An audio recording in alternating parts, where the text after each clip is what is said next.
Thank you, Marky, for doing the transition today, praying for the kids also. Sige po, as you are sitting, as the kids are going, please, let's greet one another. Batiin po natin ang bawat isa. Sige lang po, you can get out of your seats and say, good morning.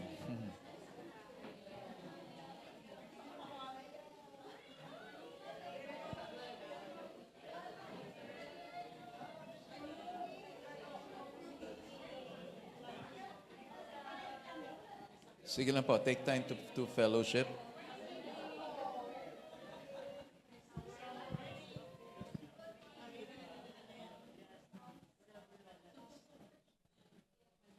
Dumadami ang mga babies natin.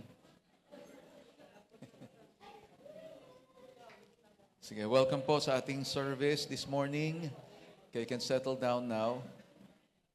Sige, paki-welcome mo nga yung katabi mo. Sabi mo sa kanya, good morning.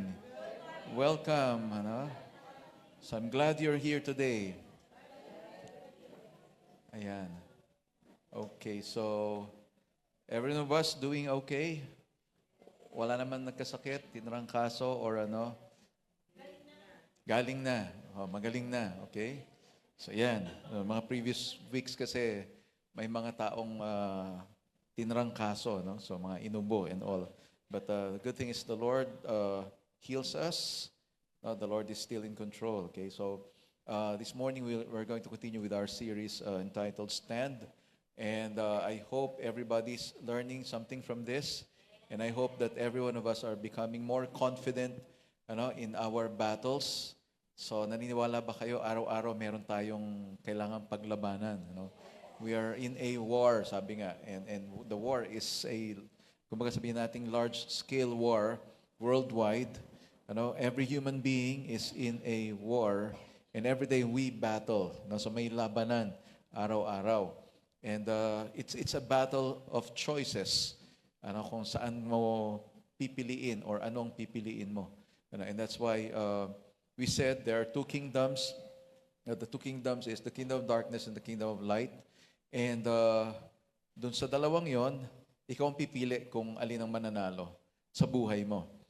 So your choice, your free will is very powerful because whatever you choose is yun na yun. So if you want the kingdom of God to win, mananalo at mananalo ang kingdom of God. So pero pagdating sa pinili mo yung gusto mo, kahit sabihin mong hindi mo pinili yung kingdom of darkness, but the fact that you choose to do your own thing apart from God, opposite to God's will, you have actually chosen the other side. Panalo yung kabilang side. And that's why you have to choose every day which side are you. Saan ka nakabilang ba na kaharian? Now, if you say that you belong to the kingdom of God, then you stand firm. Kasi when we don't stand firm, what happens is nakakatak tayo dun sa kabila. So it's just like a tug of war. Sino sa inyo nakasali na sa tug of war? Nasubukan niyo na ba yan, yung tug of war? Yung iba sa inyo, yung iba, hindi nyo alam kung ano yung tug of war. Dahil yung hilahan yon, hilahan ng lubid. Tapos yung lubid sa gitna, merong banner or panyo, di ba? Or flag. Tapos may guhit, di ba?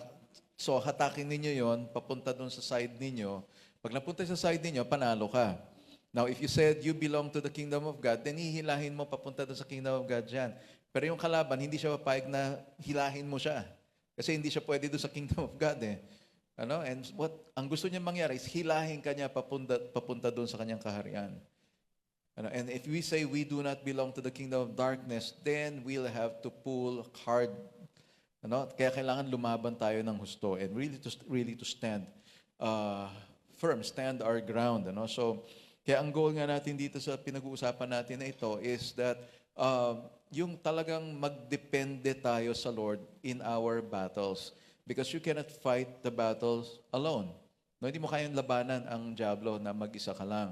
Hindi po totoo yung sinasabi ni former President Duterte na pagdating niya sa impyerno, pagsasasampalin niya raw si Satanas. Okay? So, malabo po yun. Malabo yun. So, I mean, I don't know if the video was real, pero boses niya, at siya yung nagsasalita, hindi ko alam kung AI yun. Pero knowing that President Duterte has that, alam mo yun, yung kanyang pagsasalita ay talagang, di ba, dire-diretso talaga yan, walang preno, sasabihin niya kung anong gusto niya sabihin. But just think about it, you cannot do that. Baka ikaw ang ikaw ang pagsasampalin ng dyablo. No, ikaw ang paggugulpihin ng dyablo. No, the moment that you step into his territory, teritoryo niya na yon. No, and he will do everything that he wants to do to you to make your life miserable, to destroy you, and to really pull you away from God. So kung minsan meron siyang mga gagawin like, bibigyan kita ng ganito, bibigyan kita ng ganyan. Not just like the singers, the artists in the US, as they testify, talagang sinasabi nga nila na they have made a deal with the devil for fame and fortune. And these things are temporary. So if you belong to the kingdom of God, ang mindset mo is the eternal. Hindi yung mga bagay na temporary. Okay, andito sa buhay natin, kahit nahihirapan tayo, kahit may mga laban tayo araw-araw, nakatingin tayo dun sa eternity natin. No? So never will you set foot on enemy territory to join them because it will entail spending time with this enemy for eternity. If you keep yourself in the kingdom of God, live the life that is worthy of your calling or living your life according to the will of God, then you will be with God to eternity. Sino sa inyo gusto niyo yun? Makasama niyo ang Panginoon throughout eternity. No? So yung iba, saan niyo gusto pumunta? Kasi hindi lahat sumagot. Hindi, lahat naman tayo may eternity. Kaya nga ang tanong, saang eternity yung gusto mong puntahan? Diba? May eternity sa Diablo, may eternity rin kay God. So sinong pipiliin mo rin sa dalawa? Of course, if you choose God. But if you choose God, then live. Mamuhay ka na kabilang ka talagang kabilang ka sa kaharian ng Diyos. So, kasi mahirap naman yung nabubuhay ka na parang hindi ka kabilang doon sa kaharian ng Diyos. No, and if that is very evident here, then it will really be very evident there. Pagsisisihan mo talaga doon. Yun, pagdating ng panahon. And that's why, as I look at the internet today, sabi ko nga, lahat ng tao may boses. They can say anything they want to say without even caring for whoever hears it or whoever the person they are addressing is. Nakakalungkot yung storya nung anak ni Kuya Kim. She's been bullied from the very beginning up to now, hanggang sa namatay na siya. I cannot believe people can use this social media to, alam mo yun, hindi mo naman kilala yung tao, tawagin mong kung ano-ano. You're worthless, you're nepo baby, ikaw ay sobrang privileged ka, at ikaw ay dapat sa'yo kung mamatay ka na lang, yung mga ganon. Why don't you just go ahead and kill yourself? I cannot understand why people can do that in the social media. Sobrang tapang. Sobrang tapang. Kung ako hindi naman, pero kasi kung anak ko yon, I will do drastic measures. Kinakailangan makipag-usap sa NBI. Trace nga nitong mga taong to. And I want to press charges against these people. Kung ako yon, ipapahanap ko yung yaya. Yung yaya na ang liit-liit ng bata, pinapapanood mo ng porn. Diba? Ang liit-liit ng bata, tatakutin mo. Laruan na nga niya yun. Sasabihin mo, papapatayin ka nitong mga laruan na to. And I trying to think about how the parents feel right now. Wala sila nung nangyayari yon. Hindi nila alam na nangyayari pala yon. Diba? And it's a big regret. Para sa akin, napakalaking pagsisisi yon. Diba? Na hindi mo nakita na ginagawa pala sa anak mo yon. Kaya pala nagkaroon na ng mental health issues yung anak mo dahil doon. And then, nag-post ng, alam mo yun, game lang naman, it was a joke. And people accused her of spending so much. Ang katotohanan pala ay kumain sila doon sa restaurant, sagot ng agency. And she was accused of wasting money over food. Kaya, I can just imagine the battle that this girl has to go through. Because people are so cruel, so unkind, And they call that freedom of speech. I tell you, if your freedom is hurting somebody, then you're using your freedom in the wrong way. No, kaya sinasabi ko, very powerful ang choices natin because it will affect not only you, but even the people around you and your eternity. In your eternity. Kaya, let's stick with God. No? At talagang alamin natin kung ano yung kalooban ng Diyos at ipamuhay natin yung kalooban ng Diyos. Kasi kung gagawin lang natin kung anong gusto nating gawin, makakasakit tayo. Kung gagawin lang natin kung ano yung gusto nating gawin, hindi mo man pinatay yung tao, but your words killed that person. You know? And these people are liable. No? So, how many young people were bullied na sinabihan sila na mas magiging maayos ang mundo kung wala ka dito? And then somebody took the challenge and said, well, don't worry, tomorrow I'll be gone. And true enough, the next day, the boy was gone. Took his own life. So, we have to be careful with our words. Even parents, maingat tayo sa mga salita natin sa mga anak natin. I'm telling people, yung mga kinakasal, sinasabi ko sa kanila, alam nyo, yung latay ng pamalo, sandali lang yun, mawawala din eh.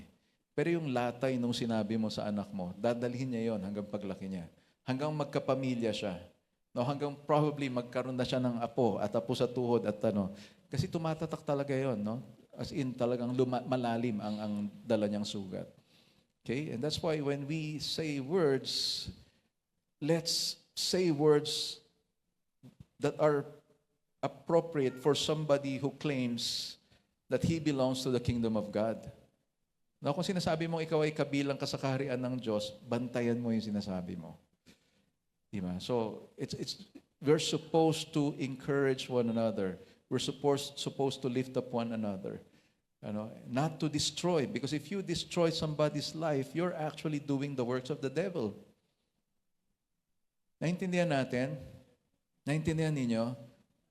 Diba? Kasi if a person's life is destroyed because of what you're doing, you have become an instrument of the devil.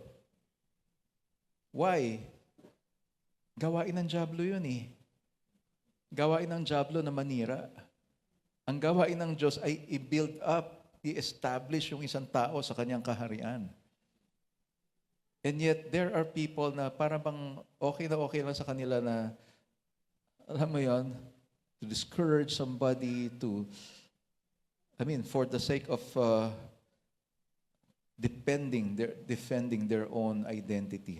Kaya minsan may mga tao magsasabi, pasensya ka, prank ka talaga ako eh. Ganito ako ka-prank ka eh.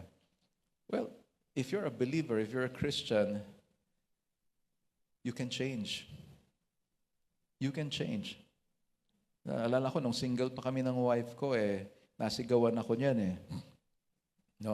She was having her, alam mo yun, yung monthly period. So she's irritable. Biniro-biro ko pa. Naiirita na siya. Then nagalit. Nagalit siya. Sabi niya gano'n. Hindi naman gano'n yun eh. Pero malambing pa rin siya kahit galit. So, kaya nung sabi niya, sorry ha, hindi naman ako, naiirita lang talaga ako. Hindi talaga maganda pakiramdam ko. You know what she said? Sabi niya, pero hindi reason yon para sigawan kita. Narinig ba ninyo yon? Sabi niya, naiirita na ako talaga, hindi maganda ang pakiramdam ko, pero hindi excuse yon para sigawan kita. Okay? So, kaya lalo ako na-in-love sa kanya at that point. Okay, let's go to the next Okay, so, introduction pa lang po tayo. Mahaba po ito. Pagka tama na. Yung mga singles at that's it. If you're a Christian, di ba, no excuses. Nakagawa ka ng ganito, sorry. Because, di ba, kahit sabihin mong nadala ka ng emotion mo, kahit ano pa man, well, you know it's wrong. Di alam mong mali. Kaya tatayo ka na mali yung ginawa ko and that's why I should change this. Yun yung Kristiyano. No, hindi yung dinidepensa mo pa kung ano yung ginawa mo. So Christians are humble. Right? So that's why, let's look at what we've discussed so far. The first week we talk about stand in strength. So the strength to stand begins with God. Our battle is not against flesh and blood, so you have to know who your enemy is. And then standing requires surrender. So yan yung pinag-usapan natin the first week. No, hindi ka makakatayo kung hindi ka magsusurrender sa Panginoon. Okay? And then on week 2, we discussed stand in truth and righteousness. This is last week. You know, and we learned that we can only stand when we are equipped with the armor God has given us. So binigay ng Diyos itong armor na ito. Okay? Yung mga kagamitang panlaban. That's why sinabi, gamitin daw talaga natin ito.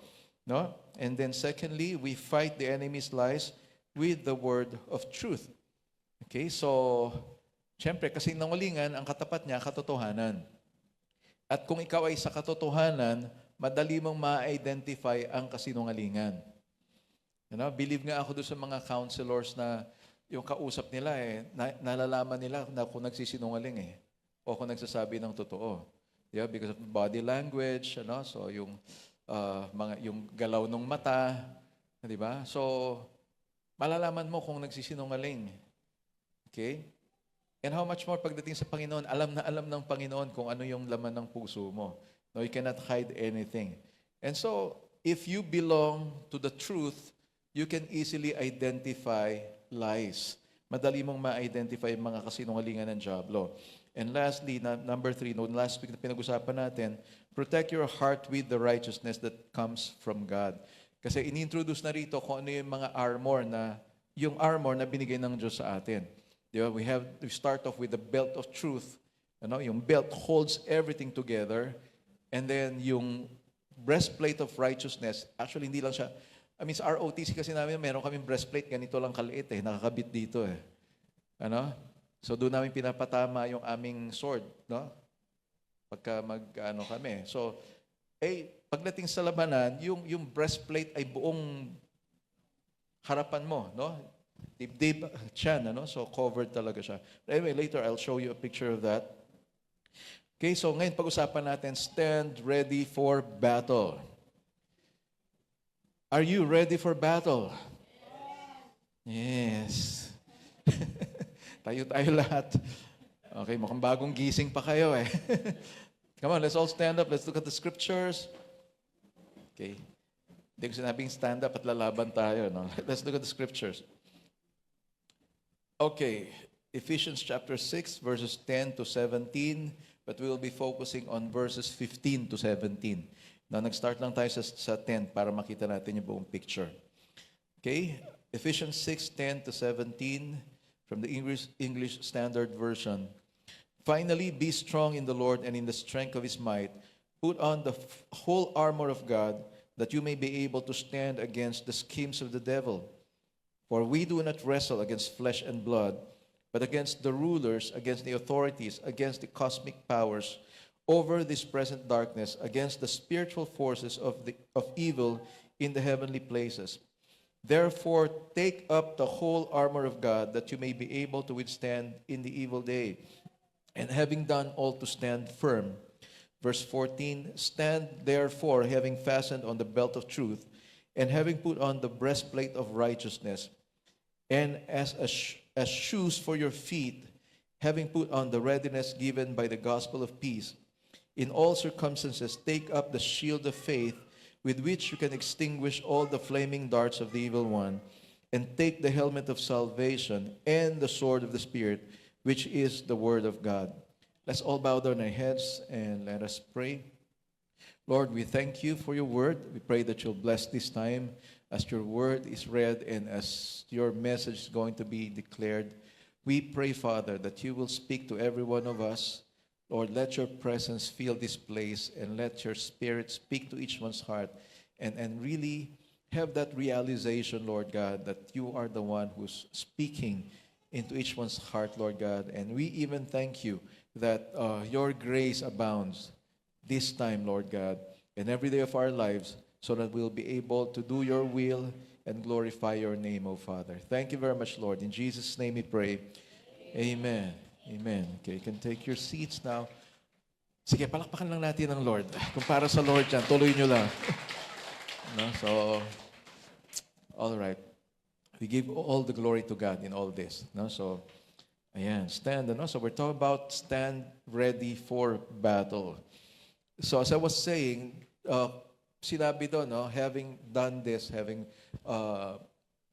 fought, pagkatapos mo lumaban, stand firm. No, sinabing ganon. And the picture is just like this. Ayan ang talagang itsura niya. Now, Paul was in prison. No, yung sinulat niya itong mga letters niya na to, nakakulong siya. And probably, while Paul was in prison, he has observed alam mo yun, yung suot ng mga sundalo na nagbabantay sa kanya. And that's why when he wrote the armor of God, he actually referenced to this. No? At kung paano lumalaban itong mga taong to. And these two pictures here actually depicts a soldier who actually have fought already and he is still ready to fight. So probably may mga napatay na siya, may mga nagapi na siya ng mga kalaban niya, no? May mga natalo na siyang kalaban. And yet he is still in a fighting mode. And as believers, this should be our picture. So wala po kasing pahinga sa buhay Kristiyano. No, walang pahinga sa buhay Kristiyano. Kung akala mo nakatapos ka ng isang laban, pahinga muna. Hindi, kasi yung diablo hindi nagpapahinga eh. No, at kung kailan ka nagpapahinga or kailan ka pagod na pagod, doon lalo aatake yan. And that's why you are always ready to fight.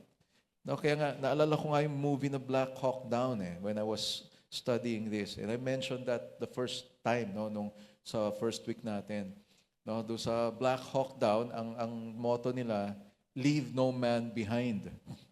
And they were in the enemy territory, they were fighting, alam mo yon, ang matindi doon sa laban nila, pati mga bata, merong mga AK-47, So talagang, ang mga gamit nila ay mga grenade launchers, mga bazooka, And that's why, kaya tinawag na Black Hawk Down yun, kasi yung helicopter bumagsak, and may naiwan na mga sundalo ron.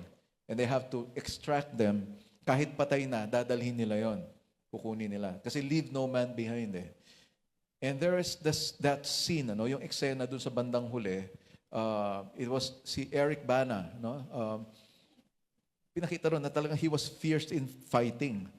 And after retrieving or extracting yung kanilang mga kasamahan doon, paglapag nung kanilang helicopter doon sa base nila, diretso siya doon sa armory tsaka ammunitions.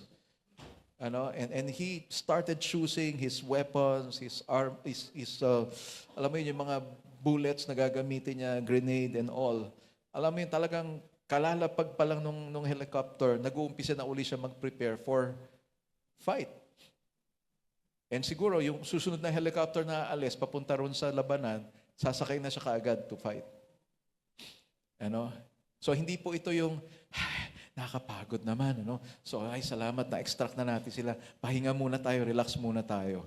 Well, you cannot do that in a battle. Kaya nga, yung eksena na yun, makita mo, katatapos lang nung laban, nag-uumpisa na uli siya mag-ipon ng kanyang armory. So, yung kanyang panglaban. And it's the same thing sa ating mga Kristiyano. Pagkatapos mo ng isang laban, asahan mo merong susunod. Hindi po uubra yung sasabihin natin, katatapos lang ng isang laban, meron na naman. I tell you, hindi ka mananalo sa ganong klase ng sistema. So, tas sabihin mo pa si Lord na, Lord, pwede bang isa-isa lang? Bakit naman sabay-sabay? Bakit si Lord baka laban mo? Bakit si Lord ang pinapagalitan mo? Di ba? Bakit ganon? Hindi pa nga natatapos yung isang problema, may panibagong problema na naman. Sabi ng Lord sa'yo, kasi huwag ka nagpapahinga. Kasi hindi pa nga tapos yung laban, nagpapahinga ka na kaya tuloy, umaatake yung kalaban kasi nagpapahinga ka na Di ba? So, you're always aware, you're always on the stand to fight. You're standing on your ground to fight. So, in order to be ready, as believers, okay? Kasi maraming mga bagay ang pwedeng makadistract sa atin ngayon. Hindi lang pwede. Talaga nakaka-distract talaga.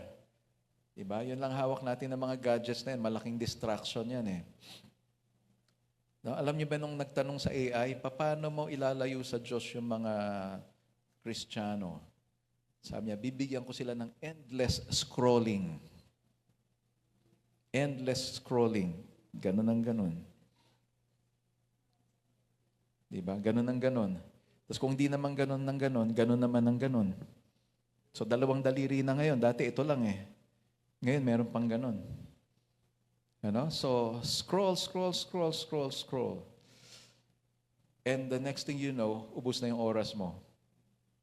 And the next thing you know, kung ano-ano na yung na-store sa utak mo. Because when you look at something, yung nakita mo na yun, mag-store yun dun sa memory mo. And at the end of the day, puno na yung utak mo ng maraming kung ano-anong nakita mo, nawala na si Lord. Hindi mo na malayan na nawala na si Lord sa picture. You know? And that's why, that's one of the works of the enemy, to distract us. Eh, itong taong nakatayo na to, hindi madidistract yan kasi naghahanap ng kalaban yan eh. No, sino pang susunod? Parang ganun ang ano yan eh. Atsura niyan. And so, for us to stand firm, may sinabi si Paul doon, stand firm with the gospel. Okay, so verse 6:15, sinabi niya, and as shoes for your feet, having put on readiness given by the gospel of peace. So, isuot nyo bilang sapatos ang pagiging handa sa pangangaral ng magandang balita na nagbibigay ng kapayapaan. So, when we talk about the gospel, ano yung first thing na pumapasok sa isip natin? The gospel is good news.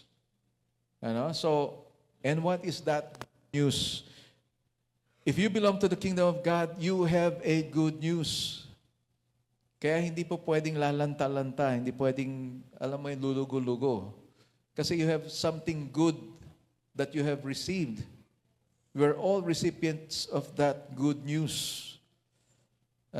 Nung una sinabi, the belt of truth, let the belt of truth hold everything together.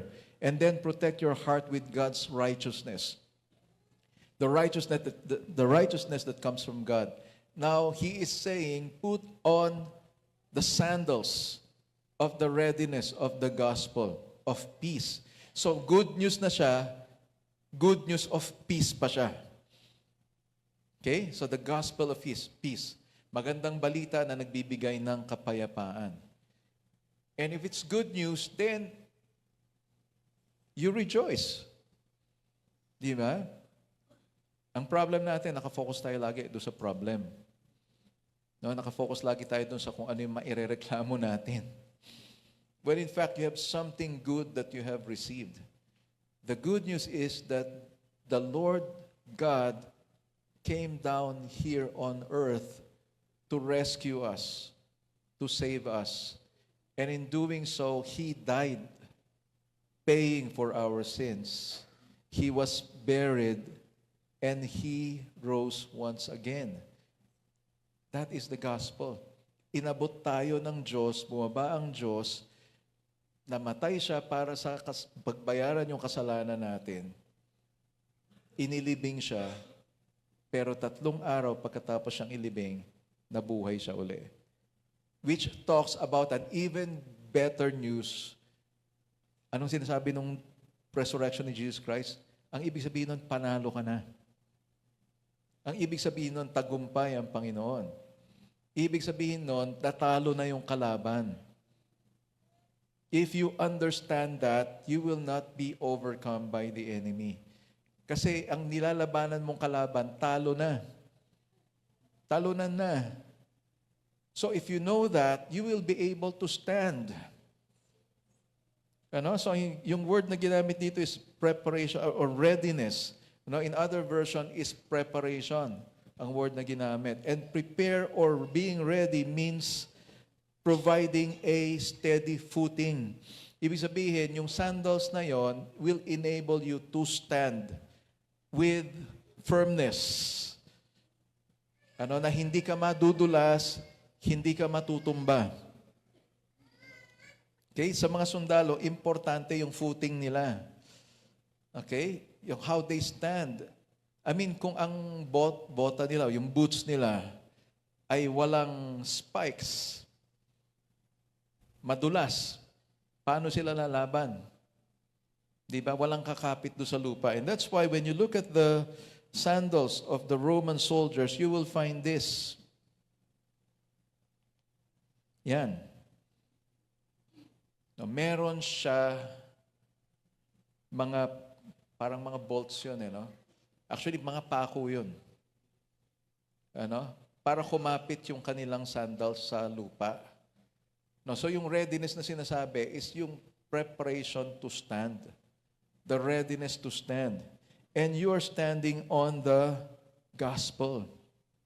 The good news, yun yung pinaninindigan mo. Yun yung magandang balita. Yung magandang balita na bumaba ang Diyos dito sa lupa para iligtas ikaw at ako. And hindi lang siya bumaba, pinagbayaran niya yung dapat pagbayaran. Ang kabayaran ng kasalanan ay kamatayan. And that's why He died. That's good news. Binayaran niya yung utang mo na hindi mo kayang bayaran. And then what happens? He died, He was buried, and He resurrected. When He said, it is finished, tapos na, bayad na, He was also saying, tapos na rin ang laban. The battle is won. No, kaya nga yung sinasabi na, tetelestai. Ano? So, it means paid for, bayad na. It also means the battle is won. Tapos na yung labanan. No, tinapos na ng Panginoon yung labanan. And you stand on that truth. You stand on that good news that the battle is won. No? And that's why, even if we say the battle is won, pero nandiyan pa rin yung kalaban, the Lord has assured you, panalo na. Panalo ka na. You just have to use the armor that God has provided for you. Lumaban ka. No? So, readiness can also mean being ready to share the good news anytime. You know? So, it provides flexibility to the fighter, no, to the warrior. So that's why they are able to stand even when they are fighting. Imagine mo, lumalaban ka, ang dulas ng sapatos mo. Hindi pa pwede. Di ba? Yung mga sundalo natin ngayon, pag tinignan mo yung mga boots nila, talagang, pag tinapak mo yun, siguradong malaki yung hakbang na magagawa mo eh. Kasi kapit na kapit yung sapatos eh. Di ba? Hindi ka pwede magsuot ng yung sapatos mo ay pang tuxedo. No, tapos naka-fatigue ka. Hindi ba pwede yun? Dudulas ka. And that's why merong gala yung mga no? Meron silang gala uniform. Na pagka gumagala sila, gumagala na. Hindi, pagka may gala event sila, di ba? Makita mo naman yung mga sundalo, di ba? Pag sa labanan, they wear camouflage, they wear, di ba? Yung helmet nila is hard helmet for battle. Pero pagka nasa formation sila, parade in review, anong suot nila? Gala uniform. Nandun yung kanilang mga medal. Ano, one time, may kilala kaming pastora, naglagay siya ng parang, ano bang tawag doon? May pinost siya, sabi niya, anong masasabi niyo doon sa, ano ba yan? Yung, sa mga taong nawawala pag Sunday. Okay, sa mga taong nawawala pag Sunday. Well, of course, may mga sagot doon, may mga sagot na ano, merong isa sumagot. Sinabi niya yung reason, bakit wala. Hindi naman niya sinabing siya yung wala. Pero ramdam mo, siya yung isang guilty. No, isang guilty. Sa dulo ng kanyang statement, sabi niya, wag naman sanang husgahan. Sabing ganon. Well, sa loob-loob ko, hindi naman naghuhusga, nagtatanong lang naman yung pastora kung ano yung mga dahilan. Diba? So, dun sa wag mo akong husgahan, parang sinasabi mo, guilty ka eh. Di ba? Well, because every one of us, we have our reasons. Ano? May mga reasons tayo, kanya-kanyang reasons why we cannot be here. Ano, si Edwin lang, talagang sobrang nami-miss natin to. Why? Kasi kung kailan nagsabi siya, every Sunday, pastor, nag-decide na ako, nandito ako. O yun, nilipat siya ng trabaho. Sabi ko, parang nananadya yung boss mo, parang nananadya yung kumpanya ninyo. Ano? Si Edwin dati yung tumatayo dito. Yung ginawa ni Marky kanina, si Edwin ang gumagawa noon. Ano, but then, for some reasons that I cannot explain, kung kailan siya nagko-commit sa Lord, saka naman siya nilipat ng trabaho. At nilayo pa. Hindi basta-basta makakabalik dito. Diba? Hindi ko sinasabing evil yung kumpanya, no? pero ang sinasabi ko lang, why? Di ba? Why? Bakit kung kailan nagko-commit yung tao, saka biglang ganun yung nangyayari? Di ba? It's something spiritual. No? Some people might say, napaka-super spiritual nyo naman. Well, we are spiritual beings. And the spiritual realm is the reality. Sa tutuusin lang. Yun yung realidad eh. Yung mga nakikita mo dito, of course, hindi pwede natin sabihin na hindi totoo itong nakita nyo. Hindi ako yung nakikita nyo rito ngayon. No, it's not that. What I'm trying to say is there's something more real than this life here on earth, which is the spiritual realm. Yun yung eternity. Yung buhay dito sa lupa, temporary. Matatapos to. Kaya yung totoong talagang buhay natin, nandun sa kabilang buhay. And will you stand firm defending that eternity? Or basta ka na lang bibigay araw-araw.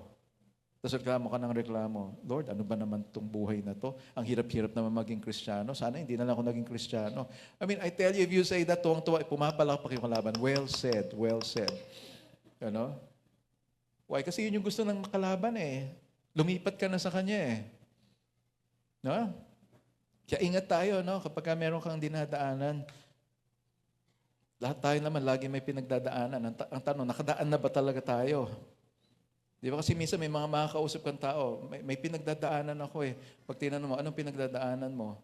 Eh, parang galing ka na dyan dati ah. Nandyan ka pa rin. Ano ba, nakaalis ka na ba o bumalik ka lang dyan? Di ba kasi yung pinagdadaanan yun pa rin eh.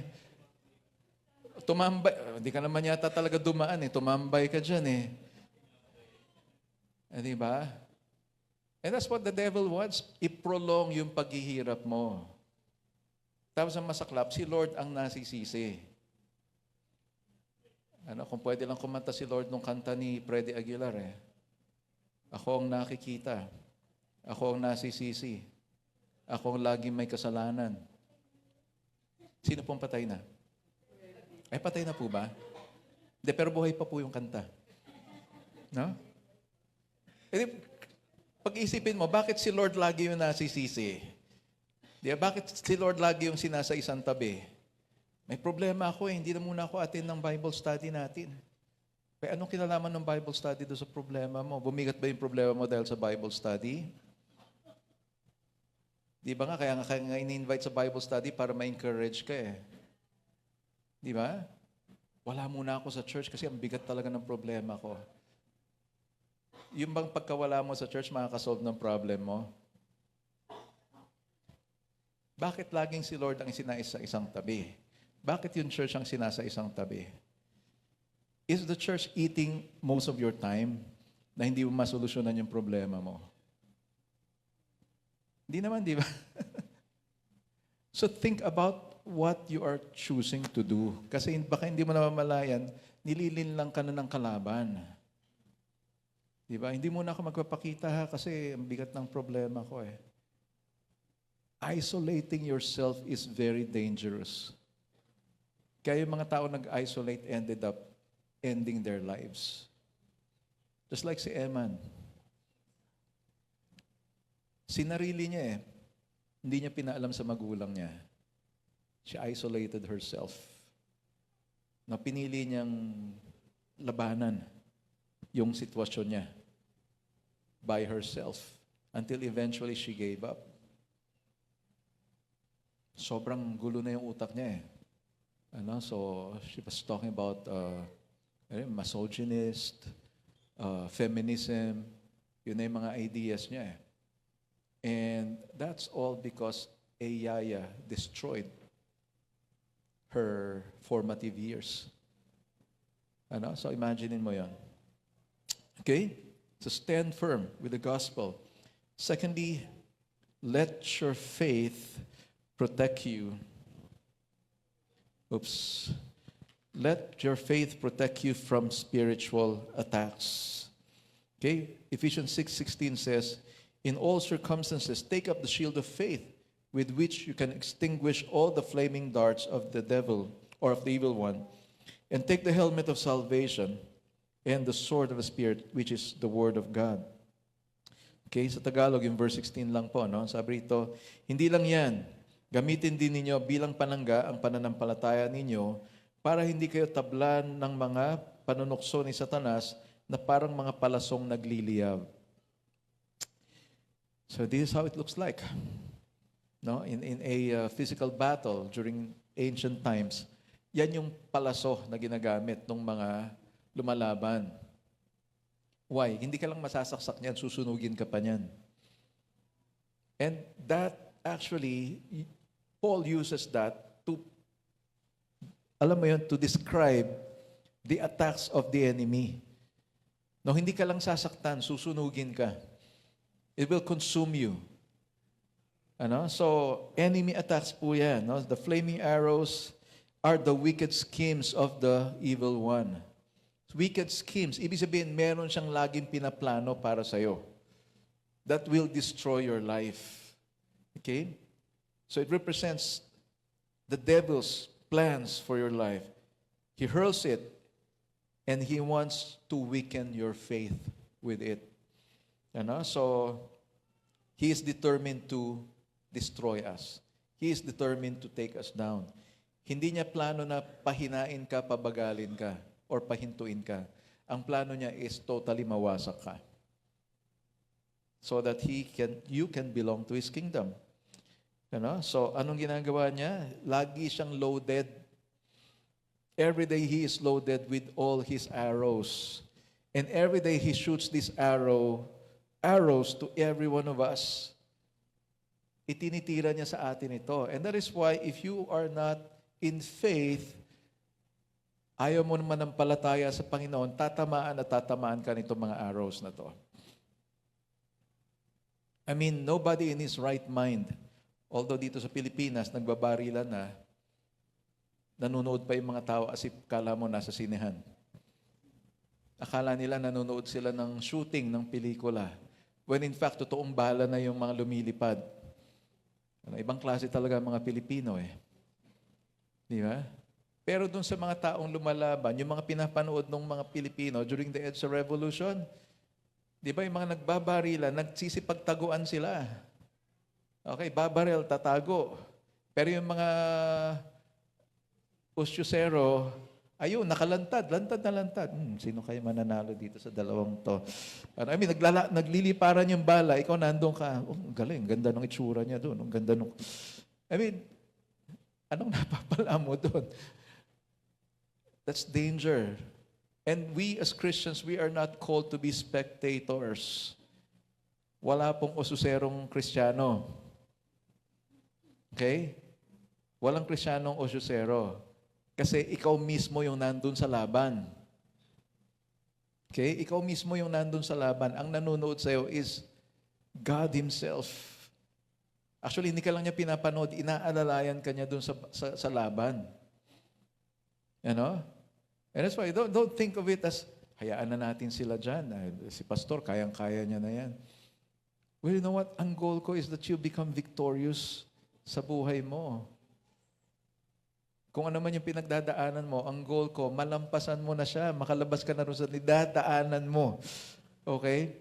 Sana yung pinagdadaanan mo, maging dinaanan mo na. Okay? That someday you will testify, dinaanan ko rin yan, galing na ako dyan. Kaysa dun sa every time na lang na magsasalita ka, may pinagdadaanan ako eh. Tapos pag tinanong ko ano yung pinagdadaanan mo, yun din. Naka-treadmill ka ba?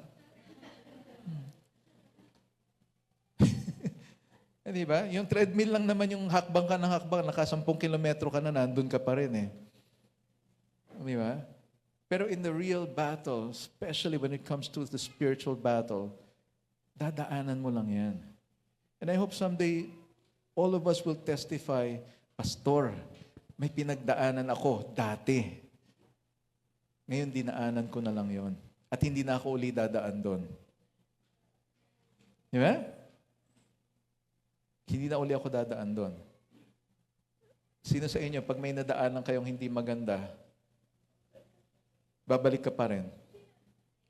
Di ba? Di ba? Ayoko na dyan. Nung dumaan tayo dyan. Alala ko na umuwi kami ng La Union. Inabot kami ng gabi. Kasa sightseeing, inabot kami ng gabi. Yung aming dinaanan na, yung hindi regular na daan yun eh. Pagpasok na ganon, kahuyan. Puro puno yung gilid. Walang ilaw. So nung dumadaan kami doon, sabi ko, parang biglang may lalabas yata dito ah. Sa pagpauwi natin, hindi na tayo dadaan dito ah. Kung gagabihin tayo, hindi na tayo dadaan dito.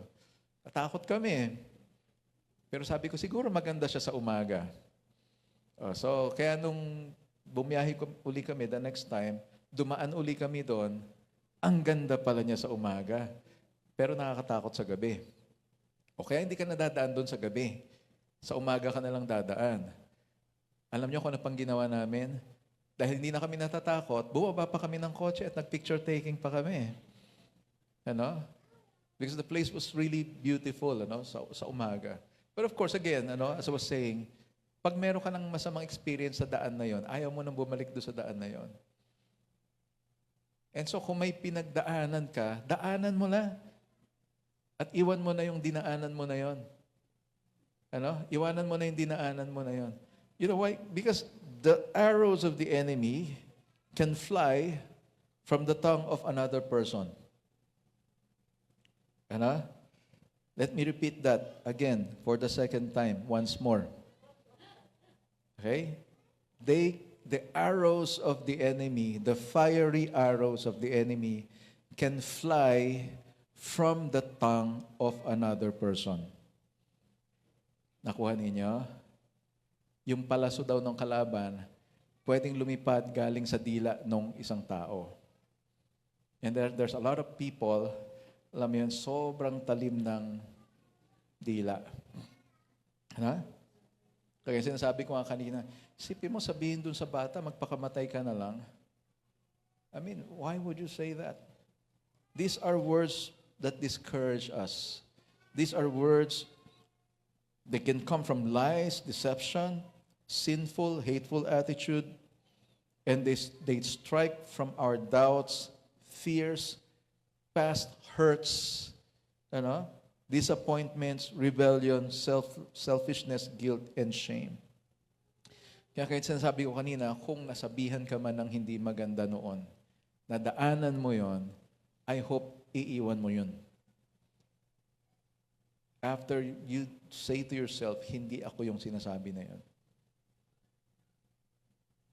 Di ba? Kasi people can accuse you of so many things. You don't need to accept those words. Lalo na sa social media. No? Hindi lang sa social media, kahit yung ganitong face-to-face. Or you might have experienced people calling you names na kung ano-anong tinawag sa'yo, na kung ano-anong nilabel sa'yo. And dala-dala mo yung label na yon. Pinapamuhay mo yung label na yon.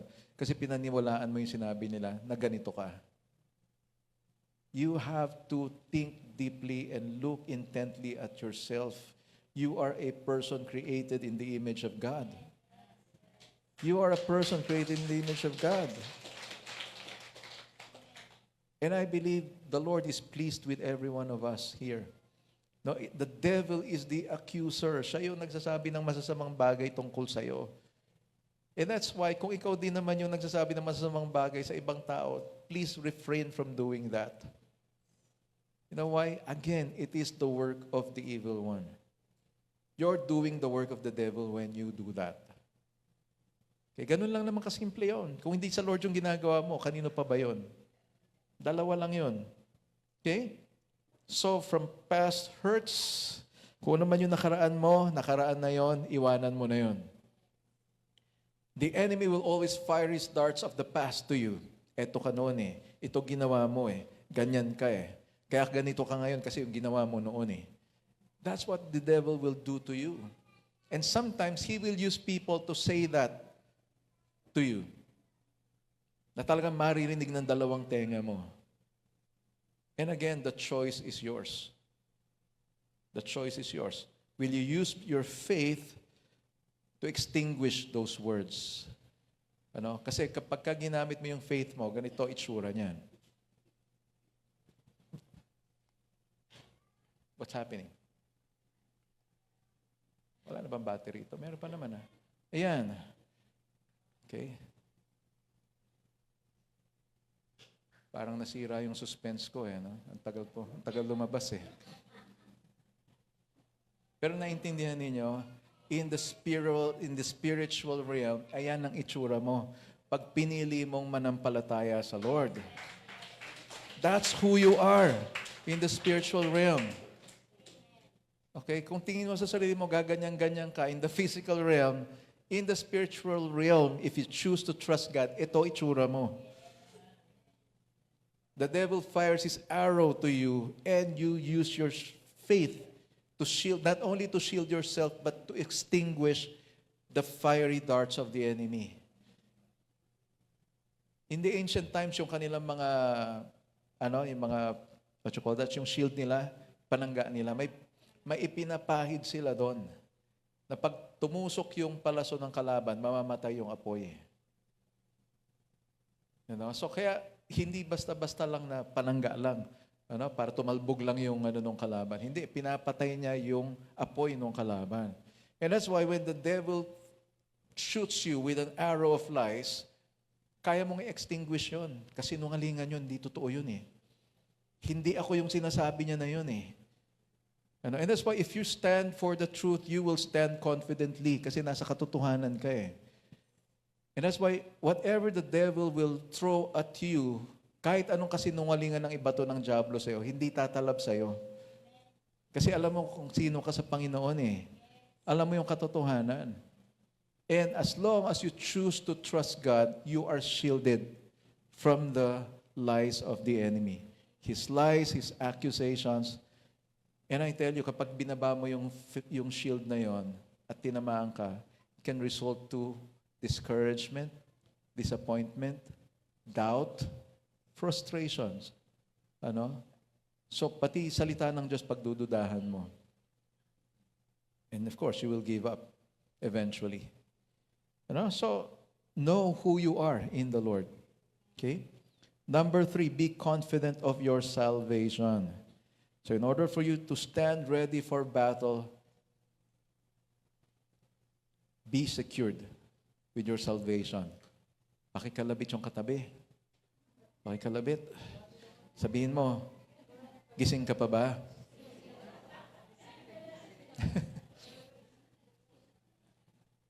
Okay? Sabi diyan, be secured with your salvation. Sige, kalabatin mo uli. Kalabitin mo uli. Ay, sabihin mo, secured ka ba sa salvation mo? Tanungin mo, ligtas ka ba? Ligtas ka ba? Naniniwala ka pa talagang ligtas ka? So you have to be secured with your salvation. Kasi, yung helmet, sabi niya? Take the helmet of salvation.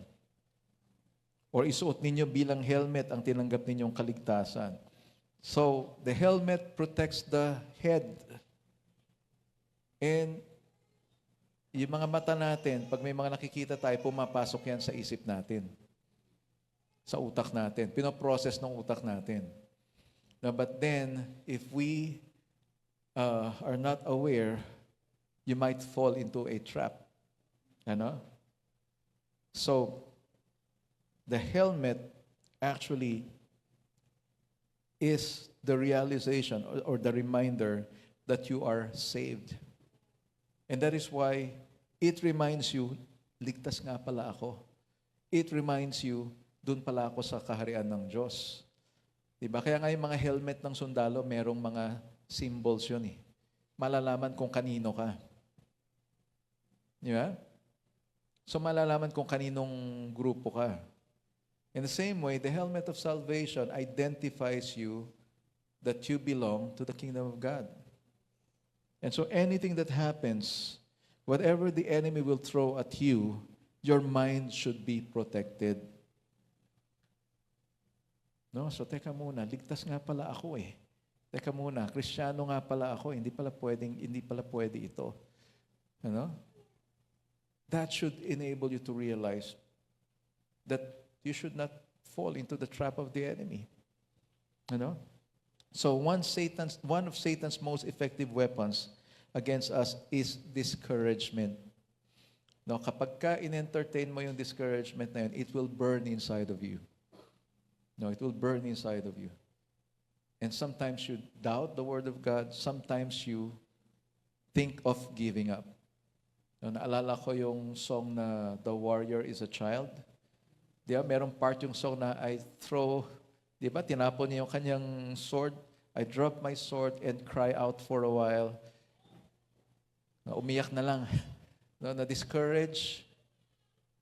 No, sabi niya, because deep inside this armor, the warrior is a child. But guess what? Your armor came from God. And you may be a child, but God has made you victorious. Kaya nangyayari lang naman yung discouragement kapag binababa mo yung guard mo eh. Nag-uumpisa ka maniwala doon sa sinasabi ng Diablo. Ay, oo nga, tama nga siguro yung sinasabi nila. Of course, sometimes madadala talaga tayo eh. But if you try to, hindi pwede ito eh. Di ba? So, you bring yourself together and you stand and face the mirror and say to yourself, hindi ako yung sinasabi nila. Hindi ako yung sinasabi nila. I'm not a loser. Yeah, I am a winner, victorious in Christ. Naalala ko yung isang Amerikano na pastor na kaibigan namin. So why are you Filipinos, when you have your photos taken, you do like this? De, pag nagpapapicture daw tayo, nakaganon tayo lagi, gumaganon tayo. Sabi niya, sa Amerika daw kasi yung ganyan loser daw ibig sabihin eh. De, actually ganon sa Amerika, no? Loser. Di ba? Sabi ko, that here in the Philippines, it doesn't mean loser. When we do that, it means we're looking good. Yung letter L na yun, looking good. Okay? Hindi loser. That's why it's right here, not here. It's here. That means we look good. Diba? Kaya tingnan mo, Amerikano sabi niya, sa amin loser yan eh. Hindi, sa amin Pilipino, ibig sabihin, looking good kami. Diba? And so, it's for you to determine kung ano ka talaga. No? Of course, there are a lot of times we will get discouraged. There are a lot of times we would want to give up. But if you remember that you are a saved person, you are secured in your salvation, you belong to the kingdom of God, then your step will be very different. Your stance will be very different. Okay? May number 4 pa eh. You fight back with the sword of the Spirit. Fight back with the sword, with the word of God, sorry. Fight back with the word of God. Because in verse 17b, it says, and the sword of the Spirit, which is the word of God. No, gamitin ninyong bilang espada ang salita ng Diyos na kaloob ng banal na Espiritu. So the idea is that the Spirit provides us a sword, and the sword is the word of God. Some people think that the Bible is a book of, ano sabi yan? A book of enchantment, a book of charms, magic charms, na para daw bawang na inilalagay mo sa leeg mo para labanan yung mga vampira. Hindi raw ganun ang Bible. Ano, kasi kahit iwas-iwas mo yung Bible doon sa Diablo, sasabihin ng Diablo sa'yo, alam ko laman yan. Yun ang masakit dito. Mas alam niya yung laman ng Bible kaysa sa'yo. And what he will do, he will read you the Word of God and he will twist that. Yun yung malaking kaibahan. But you read the Word of God to find out the truth. It says, remember when Jesus was tempted, di ba? Anong sinabi ni Satan? Nakasulat yan, di ba? Pag nagpatihulog ka dyan, sasaluhin ka ng mga anghel at hindi ka mababalian ng buto. Totoo naman yun, nasulat talaga. Pero sabi ni, ano sabi ni Jesus? Nasusulat din. Makita mo yung labanan ng espada. Di ba? Satan attacks and Jesus fights back. Di ba? It is written, sabi ni Satan. Sabi ni Jesus, it is also written. Di ba? But the sword is not a shield. The sword is meant to be offensive. Panglaban yun. Kaya nga yung mga sundalo dati, nagpa-practice sila kung paano itusok.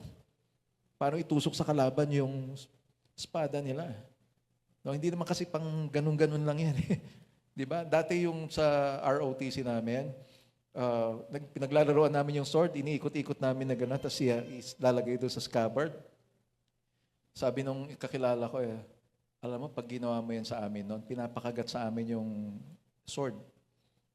No, kasi hindi pinaglalaroan yan. Although, sometimes fancy, di ba? While marching, may mga gano'n sila, iniikot nila. But it's part of the parade. Pero in real life battle, wala sigurong habang nakikipaglaban, ginaganon-ganon pa yung sword nila. No, nag-exhibition pa. Di ba? In Indiana Jones, merong eksena doon sa Indiana Jones. Yung kalaban niya may espada, gaganon-ganon. No, ganon-ganon siya. Ang ginawa ni Indiana Jones, binunot yung baril niya. Bagsak. Di ba? Kasi if you're fighting, diretso na kaagad. Di ba? And according to yung background ng eksena na yon, masakit ang tiyan ni Harrison Ford. Hindi dapat ganun na mangyayari. Gusto niyang matapos na yung eksena, kaya binaril na lang niya yung kalaban. Actually, it's a blooper. Pero ang ginawa ng producer, sige, isama niyo, nakakatuwa eh. Di ba? And the truth is, nakakatawa ka if you fight like that. Di ba? And so, use the sword properly. You will be able to use the sword properly if you remember, if you understand that sword, the Bible, is the Word of God. Some people might say, how sure are you that that is the Word of God? Paano mo nalamang salita ng Diyos yan? Sinulat lang yan ng mga tao. At pinagsalin-salin lang yan. Sinulat ni ganito, sinalin ni ganyan. And for so many years, ganun ang nangyari. Sinalin ng sinalin ng sinalin. Why? Paano mo nasabing salita ng Diyos yan? Well, there was an inspiration by the Spirit for men to write this. And the best proof that that is the Word of God, it changes people. It changes people. Binabago niya yung mga tao. No? So let's take the sword of the Spirit in the sense of depending on the help of God. Yes, we have an armor, we have a sword, but then again, the power comes from God. So not only did the Spirit give us the Scripture, He also makes them alive to us and in us. The Word of God is alive and active, sabi nga, sharper than any double-edged sword. It cuts through bones and marrows, spirit and soul. And that's why nakakasugat siya. And that's why kung nandito kayo sa church, hindi kayo na-offend sa Word of God. Ibig sabihin, hindi Word of God yung binabasa mo. Or hindi mo naintindihan yung binabasa mo. You know why? Because the Word of God is offensive. It can offend you if you do not have the right spirit in you. But it will heal you, it will strengthen you if you understand that it is the Word of God. And you humble yourself receiving it. Naintindihan po natin? That's why I really encourage every one of us, read your Bible. Kasi wala kang gagamitin pang laban kung hindi ka nagbabasa ng Bible. No wonder why people are complaining, time and time again, complaining to God, Lord, ang hirap-hirap naman ng buhay Kristiyano. Hindi naman sinabi talagang madali ang buhay Kristiyano. Imposible nga eh. But then, since it is impossible, God provided you, first of all, His Spirit. And the Spirit provides for us the sword to fight. Kaya kung hindi mo gagamitin yan, hindi mo babasahin yan, hindi mo kakayaning labanan yung kalaban. You'll not even be able to conquer the enemy territory. Alam ba ninyo yon? Kaya nga yung gospel, di ba? Sabi, ready for the gospel. Kasi ang goal natin doon is to bring souls from the kingdom of darkness into the kingdom of light. And that is why we use the sword of the Spirit, which is the Word of God, to speak to people, set them free from the bondage of the enemy, and bring them to the kingdom of God. I mean, let us not be deceived here, no? Na nandito kayo sa church ngayon, okay na. No, it's not that. Gusto ng Lord, unang-una, lumaban ka. Pangalawa, gusto ng Lord sa paglaban mo, mag-akay ka ng mga kaluluwa. Niligtas ka ng Diyos at may mga tao pang kailangan makalaya. And therefore, He wants you to put on your full armor, hindi lang para labanan yung mga struggles mo sa buhay araw-araw, kundi para labanan ang kalaban, talunin ang kalaban na dati ng talunan, at kunin yung mga taong inaalipin niya. To snatch them out from the devil's clutches. So are you willing to fight? Are you ready to fight? Then remember these things. Remember these things. Be ready with your sandals. Okay? Be ready with your sandals. Be ready with your helmet. Be ready with your sword. Huh? And stand your ground. Let's all stand up right now.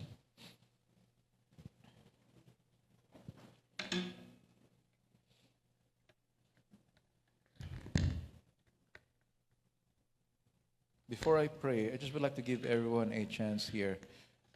I mean, as I said, lahat tayo may kanya-kanyang struggle eh. Lahat tayo may kanya-kanyang past. Now, there might be some people here, baka yung past mo ay, alam mo yon, it's always alive. And you're living according to that past.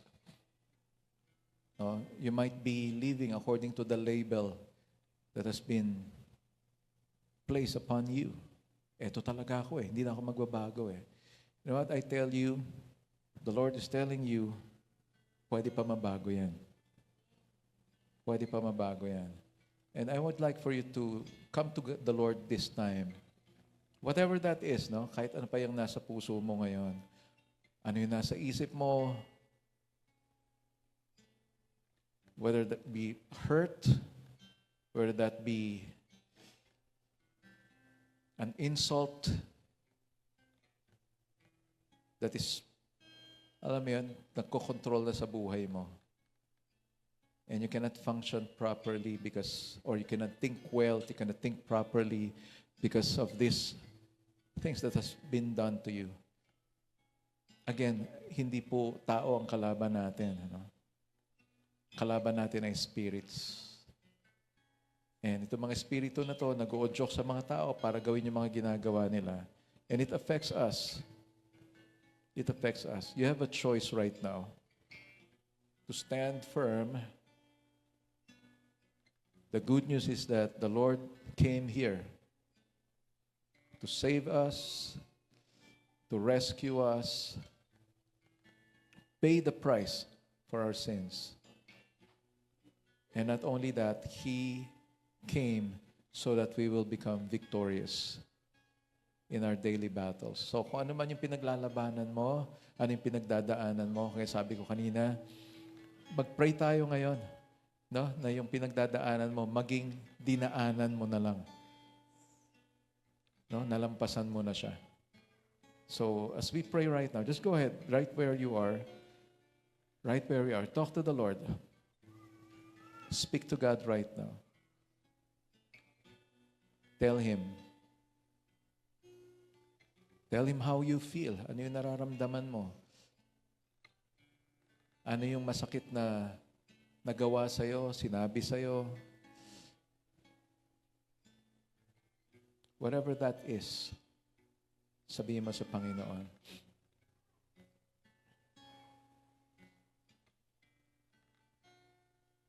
If you're angry, admit it to God. Sabihin mo lang sa Panginoon, Lord, galit ako eh.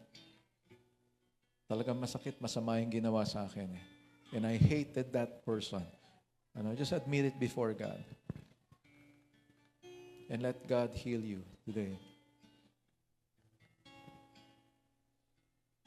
Receive that helmet of salvation. Take up your shield of faith.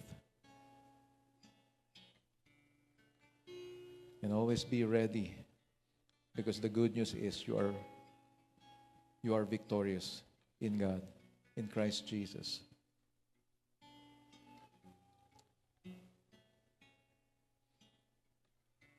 So ask the Lord for help so that you can break free from that situation.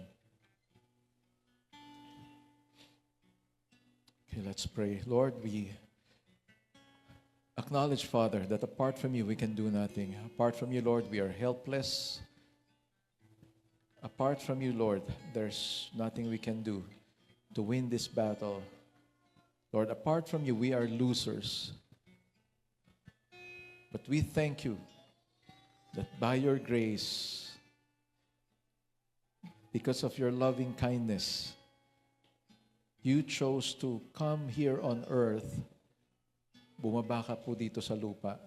Naging katulad ng bawat isa sa amin. Pinagbayaran mo, Panginoon, yung kabayaran ng kasalanan namin. And you rose again from the dead, signaling that victory has been won. The battle is won already. And we are here to fight battles. But I believe, Lord, kaya nga sinabi na it's the good fight of faith, because we are simply imposing the victory that you have given us, Lord. We're simply claiming what you have won for us, Lord God. And that is why, even as we struggle, even as things will happen every day, sa bawat araw, may mga mararanasan kami. Help us, Lord God, to take the shield of faith, to extinguish, Lord, whatever arrow that the enemy is going to shoot at us. Lord, mga kasinungalingan, mga panloloko na ginagawa ng dyablo. Let our faith extinguish those fiery arrows, Lord God, and let it not affect us, Lord. Even I pray, Father, that you will help us, God, to just be an encouragement to people, that as we stand in faith, as we stand on the good news, Lord, that we have, that you have given us, as we stand with the helmet of salvation, na dahil iniligtas mo po kami, thank you, Lord, that we can inspire other people as well to break free from their situations, from what is holding them, and be translated into your kingdom, O Lord. Thank you, Father, that we can hope for the best because you have won everything for us, Lord. Napanalunan mo na ang lahat ng ito, God, and that your glory has been revealed, and that you still rule and reign right now. And we believe, Lord, that as you rule and reign, as long as you are ruling and reigning, we will not be defeated, Lord God. We're always victorious because of you. And so, Lord, I lift up to you everyone here. Ikaw ang nakakaalam, Panginoon, kung ano yung mga nararanasan nila sa buhay, kung anong meron sila sa kanilang mga puso. Lord, you can see pain, you can see the hurt. Lord, you can see discouragements. You can see the frustrations, Lord God. You can see that desire to give up. Pero ikaw lang, Panginoon, yung makakapag-rescue sa bawat isa sa amin dito, Lord God. That even when we feel like giving up, you are the one that encourages us to move on, Lord God. And so I pray right now, God, tulungan mo yung bawat isa sa amin, Panginoon. For your glory and honor, God, that we may live a life that is victorious in you. Thank you, Lord, for the armor that you have given us. Thank you, Father. In Jesus' name we pray. Amen. Amen. So, can we take our seats for a while?